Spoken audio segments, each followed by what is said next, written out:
Russian troops are facing strong resistance in Ukraine's capital, Kyiv.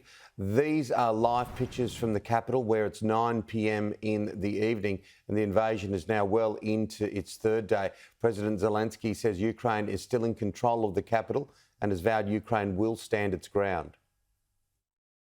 Fighting continues in many cities and districts in our country. But we know what we are defending. We are defending our country, our land, our future children. The army controls Kyiv and main cities around the capital. They wanted to block the centre of our state and settle their puppets here, like they did in Donetsk. We broke their plans. Here's the latest. Russia's progress has slowed because of this resistance. Ukraine's health ministry claims 198 Ukrainians have been killed due to Russian aggression. 3 of those are children. More than 120,000 people have fled Ukraine since the conflict began on Thursday, according to the UN. 27 nations, including the UK and the United States, have agreed to give more weapons and medical supplies to Ukraine. There are mixed reports. Russia has captured the town of Metropole in Ukraine's south, and there is footage showing a Russian flag above a police station. Ukraine and the UK have denied the claim. There are also reports a Russian cargo ship has been seized by French authorities. Kyiv's mayor has extended a 5 p.m. curfew on the city until Monday and says anyone seen in the streets will be considered a saboteur. Any rumour of a Russian advance and hurriedly formed roadblocks suddenly appear. Volunteers and reservists springing into action.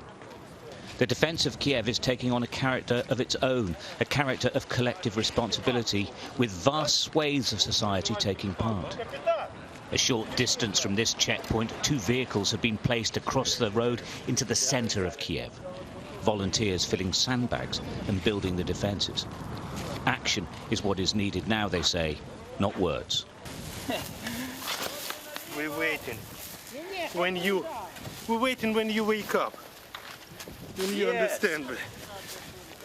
Where is your sanction? Where is sanction? We don't need sanction. Russia laugh from your sanction. Where is Berezovsky? Where is Nemtsov? Do you know where is these people? Who guilty? So, you will be next.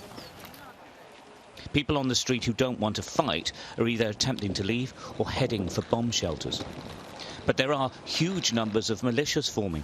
They're everywhere, guns in hand, prepared to die fighting the Russians. The country's president is calling for everyone, and indeed anyone, to take up arms. All those who can return to Ukraine, come back to defend Ukraine, and then we will have a lot of work to rebuild it. All those who can defend Ukraine abroad, do it purposefully, unitedly and continuously. All friends of Ukraine who want to join the defence, come, we will give you weapons. The city is remarkably quiet, eerily so. Few people probably believe that Kyiv would still be held by the government for this length of time.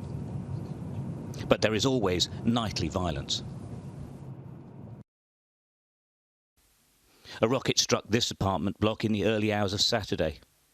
A terrifying explosion filmed outside and inside. Terrifying the population is certainly its aim. In train stations and in the metro, people find shelter, either prepared to stay or waiting for a train away from Kyiv. Amongst them, a group of university students ordered home by their parents. Yeah, maybe Russia wasn't as big as what everyone thought it was. Yeah, they thought that it just could do it in a day or 2. But our army is too strong, and with the help of European community and USA, I think we can do it. A key to any success in the defence of Kyiv will be holding the 8 major bridges that link the east and west of the city. That or destroy them. Ukraine and Russia both know this.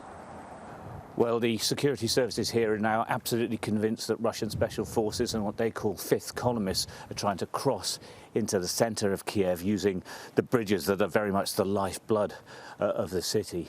They've said that they will use lethal force on anyone attempting to cross the bridges. Now, some will probably try, but they've also sort of made an appeal that it's so critical now that everyone needs to pull together and do as they're told.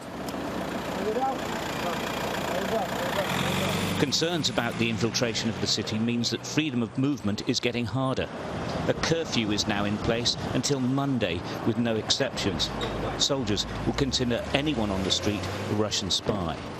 For many people, this is likely to be a long and perhaps terrifying weekend. Stu Ramsey, Sky News, Kiev.